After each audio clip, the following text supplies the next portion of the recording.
शिक्षक शिक्षिकाओं भावी, जैसा कि मैंने आप लोगों को साफ सुथरे शब्दों में बताया कि सप्लीमेंट्री रिजल्ट के जगह पर ये सरकार जो है TRE 3.0 की भर्ती निकाल रहेगी और उसी के जरिए सिलेक्शन करेगी। सप्लीमेंट्री रिजल्ट नहीं है, ये सरकार कैसे नहीं भाई, कि कोर्ट का तो मैंने आपको बताया सप्लीमेंट्री के लिए केस चल रहा है, ऑनरेबल हाई कोर्ट उसमें जो भी फैसला करे। फिलहाल TRE 3.0 की घोषणा हो गई है। 10 तारीख से लेकर 24 तारीख तक आपको आवेदन करना है और मार्च में 7 तारीख से लेकर 16 तारीख तक आपको परीक्षा देना है। और इसमें कुछ नए बदलाव कर दिए गए हैं। अपेयरिंग वालों के साथ भी एक बार फिर से बदलाव किया गया है। डोमिसाइल का इशू लागू करना है या नहीं करना है, इस पर भी कुछ बातें हो रही हैं, जिसकी अभी आपको फाइनल ड्राफ्टिंग देखने को मिलेगी। लेकिन सक्षम अधिकारियों जहां जहां अपने सूत्र हैं वहां से कुछ बातें निकल के आई हैं, वो भी मैं आपको आज बताता चलूंगा। और आप लोग अपनी तैयारी में भी लग जाइए, क्योंकि अब एक बार फिर से चेयरमैन सर ने जो कहा है और साथ ही इस परीक्षा के पैटर्न के साथ जो चीजें नई निकल के आ रही हैं, सिलेबस में किस तरीके का बदलाव आपको देखने को मिल सकता है, भाषा आहर्ता को लेकर क्या क्या चीजें हो रही हैं, इन सारी चीजों को स्पष्ट तौर पे आज समझ लीजिए आप लोग कि क्या क्या चीजें आई हैं और क्या क्या चीजें आपके सामने देखने को मिल रही, सिलेबस में कितने तरह के बदलाव हो रहे हैं, भाषा आहर्ता किस तरीके की आ रही है। चलिए मैं आपको वन बाय वन करके बताता चलता हूँ। अगर आप चैनल पे नए हैं या पुराने साथी आज तक सब्सक्राइब नहीं किए, जुड़ जाइए, आपको हमेशा यहाँ पे फैक्ट मिलेगा। देखिए TRE 1 में और TRE 2 में हमेशा से आप लोगों ने नोटिस किया होगा कि पद बच जा रहे हैं और उन पदों पे एक और भर्ती, जैसे फेज 1 में कुछ भर्ती बची, फेज 2 में भर्ती बची। इसमें एक सवाल ये भी आ रहा है कि पदों की संख्या कितनी होगी। लगभग अभी मैं इसको ठीक तरीके से बता नहीं सकता, लेकिन एक ठीक ठाक सीटों की संख्या आपके सामने मिल रही है, क्योंकि TRE 2.1 में बहुत सारी सीटें खाली है। 1 to 5 से लेके 1 से 5 से लेकर के 1 to 5 से लेकर के 11-12 तक की भर्ती आपकी आएगी। और इसमें जो है आपको जो है एक बार फिर से आवेदन करना है। यहाँ पर डोमिसाइल का इशू और साथ ही आवेदन का इशू, यहाँ देखिए एक चीज मैं आपको बड़ा स्पष्ट तौर पे कहूँ कि भाषा आहर्ता को लेकर के जो सेम नियम जो पिछली बार आया था, जो लास्ट में बदलाव कर दिया कि भाषा सिर्फ क्वालिफाइंग रहेगी, यही नियम इसमें फॉलो किया जा रहा है।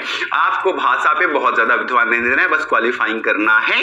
साथ ही आपको जो है एक और बात समझनी है कि पेपर का पैटर्न, ये लोग ये कह रहे हैं कि पेपर हम इजी रखेंगे, क्योंकि पिछली बार पेपर क्वालिफाइंग नेचर में काफी ज्यादा टफ हो गया था, जो कि भाषा की थी। वैसा गलती हम दोबारा नहीं दोहराएंगे, तो आपको भाषा का पेपर जो है बहुत इजी देखने को मिलेगा। बाकी एक और मुद्दा है कि डोमिसाइल लागू होगी कि नहीं। देखिए इसमें बड़ा स्पष्ट तौर पर जिन भी नेताओं से मेरी बात हुई है, क्योंकि शिक्षा विभाग से संबंधित कुछ लोगों से बात हुई, अभी तो सारा सरकार बदला हुआ है।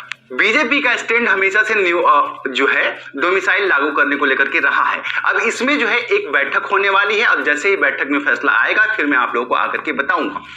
साथियों, जैसा कि आपको पता है कि BPSC TRE 3.0 की भर्ती आप लोगों के बीच में आ गई है और साथ ही कंपटीशन का लेवल भी बढ़ गया। ऐसे में प्रभात पब्लिकेशन ने IAS डॉक्टर रंजीत कुमार सिंह के नेतृत्व में आप लोग के लिए नवीनतम पाठ्यक्रम के आधार पर पूरी की पूरी किताबों की श्रृंखला आप लोगों के लिए उपलब्ध करा दी है, चाहे वो 9 से 10 के लिए हो, 6 से 8 के लिए हो, या 1 से 5 के लिए हो, या फिर 11-12 के लिए हो, चाहे वो सामान्य ज्ञान हो, सामान्य अध्ययन हो, प्राथमिक गणित हो, प्रैक्टिस सेट्स हो, जनरल स्टडीज हो, गणित विज्ञान हो 6 से 8 के लिए, गणित विज्ञान 9 से 10 के लिए हो, 11-12 के लिए सामाजिक विज्ञान हो, इंग्लिश हो, आपके हर सब्जेक्ट को पूरी तरह से क्लासिफाई करते हुए। और इसके पीछे एक रीजन भी है कि देखिए आपने नोटिस किया होगा कि BPSC TRE 1 का कटअप TRE 2 से कम था, TRE 2 में कटअप बढ़ गया और वैसे ही TRE 3 में भी बढ़ जाएगा, क्योंकि आप लोग तैयारी लगातार कर रहे हैं। इसमें एक बेहतर तैयारी के लिए लिंक्स आपको डिस्क्रिप्शन में दे दूंगा, जहां से आप प्रभात पब्लिक।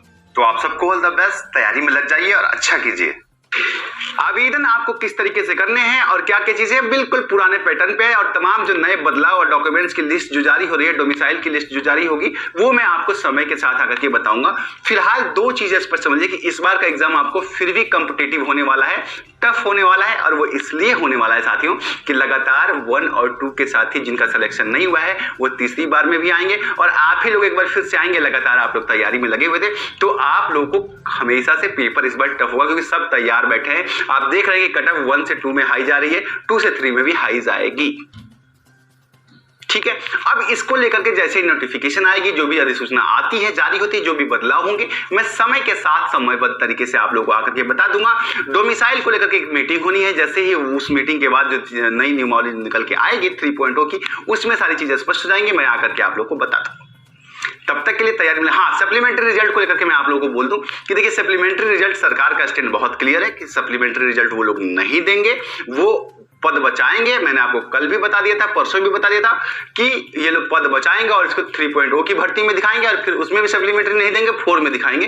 भर्तियां दिखा करके बस नौकरी दे रहे हैं। एक तरीके से यही सारी चीजें सरकार कर रही है और एक बार फिर से आवेदन का फीस देना पड़ेगा। इसमें लेकर के हम तमाम चीजों को लेकर के आगे बढ़ेंगे अपने मुद्दे में कि भाई आप जो है सप्लीमेंट्री रिजल्ट नहीं दे रहे तो आवेदन की फीस माफ की जाए।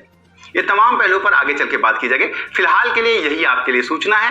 बाकी डोमिसाइल लागू होता है या नहीं और पदों की संख्या, मुझे थोड़ा वक्त दीजिए, मैं कल शाम या परसों तक आप लोगों को कंफर्म कर दूंगा। तो दोस्तों, जैसा कि आपने सुना कि अमित पांडे ने यहाँ पे स्पष्ट रूप से ये बात रखी है कि भाई सप्लीमेंट्री रिजल्ट का मामला तो पटना हाई कोर्ट में चल ही रहा है, लेकिन साथ ही साथ ये शिक्षा विभाग की बहुत बड़ी रणनीति है, पैसा कमाने का एक जरिया भी है कि सप्लीमेंट्री रिजल्ट ना देकर फॉर्म को फुलफ़िल कराया जाए और इससे फिर से आवेदन होगा, पैसा इकट्ठा होगा। ये है जो रणनीति है शिक्षा विभाग की। लेकिन कहा जा रहा है कि भाई सप्लीमेंट्री रिजल्ट तो आके ही रहेगा और कोर्ट से ज़रूर कुछ ना कुछ अच्छा देखने को मिलेगा। दोस्तों, इस वीडियो में इतना ही। धन्यवाद।